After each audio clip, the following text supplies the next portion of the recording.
Ken Casey. He's in aircraft sales. What is your official title, Ken? Aircraft sales and acquisitions head for Pinnacle Aviation. Okay. In Scottsdale. Today, Ken, we just kind of wanted to talk about selling aircraft, buying aircraft. What are some things that you think professional business aviation pilots maybe don't know about transactions that you think they should, or some other good info that we could share with our listeners? Well, Dylan, those are great questions. What we see today is there's a lot of people out there involved somehow in selling airplanes or aircraft. There's not a lot of people that do it full time, and that's what that they make their living at, and they stay on top of the markets and everything else. So one thing, always use a broker that's what that they do for a living, that they're on top of the markets. That's their day-to-day job. And they really pay attention to that, because that can make a big difference in transaction. They have the relationships with the usually other parties involved. When it comes to transactional stuff for attorneys and tax and things like that, that really helps. And there's a lot of things. Some deals can get, as you can imagine, get very complicated. And when they do get complicated, it's good to have somebody that, really knows what they're doing, if you will. Yeah. Ken and I just went through a very complicated deal ourselves here, in the last few weeks. It just wrapped up, but it was a, multi-month process here. And I can tell you, because Ken does what he does as his full-time job, a lot of the value there is not only the experience he has and things like that I found. More importantly, something you can't replicate unless you are in that business doing it day to day is the relationships that he has. So he knew the guys on the other side of the transaction. And that literally, I think that the reason we got that deal, because we were in competition with other people, was because of those relationships that he had built over however many years.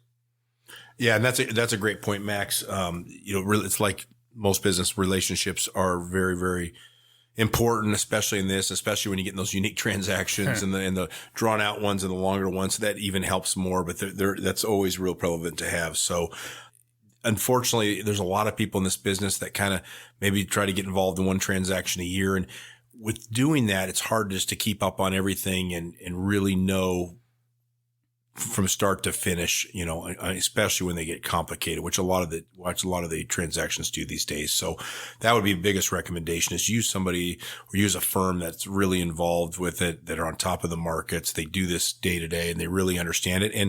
And I would ask for recommendations and talk to people that they've used, or get recommendations and how they're happy with, what they did. That's what I would tell you. Yeah. It's amazing how quickly the airplane market can shift and how big a sum of money that you can be talking about. Like in our particular deal, I'll keep referencing because obviously that's the most fresh in our mind, but that was a matter of hundreds of thousands of dollars that the value of that airplane probably had shifted in a matter of a few months, right? Yeah. I mean, markets are very fast moving. That's crazy right now. So Ken, you mentioned, there's a lot of brokers out there, some people doing it on the side, not full time. Is there any barrier to entry or certification or anything that brokers and salespeople get, or can anybody do it, or how does that work? No, unfortunately, to answer your question, the answer is no. Somebody can, we like to refer to them as basement brokers. I mean, somebody basically can get a cell phone and a card and setting up a website today, you can set up a website and make it look like you're a multi-level national, world organization. It's pretty easy at working out of your basement. So, to answer your question, no, there's not a lot of certifications. There's not a license. There's not things you have to have, which we're working on the industry, trying to make it a little more uniform, trying to control, because it's better for the broker community, the sales community. We'd like it a little more regulated, to be quite honest. It's one of those things you'd like a little more regulation on, because I think that would help everybody. And we want it where people are accountable, because obviously the last thing any of us want in the professional sales world is, you don't want someone to have a horrible experience, because unfortunately when that person has a bad experience, all brokers or all salespeople are bad people. It's not just the one that they used. It's all, and that's what we don't want for the industry. So to answer your question is, we're working on that. There are organizations.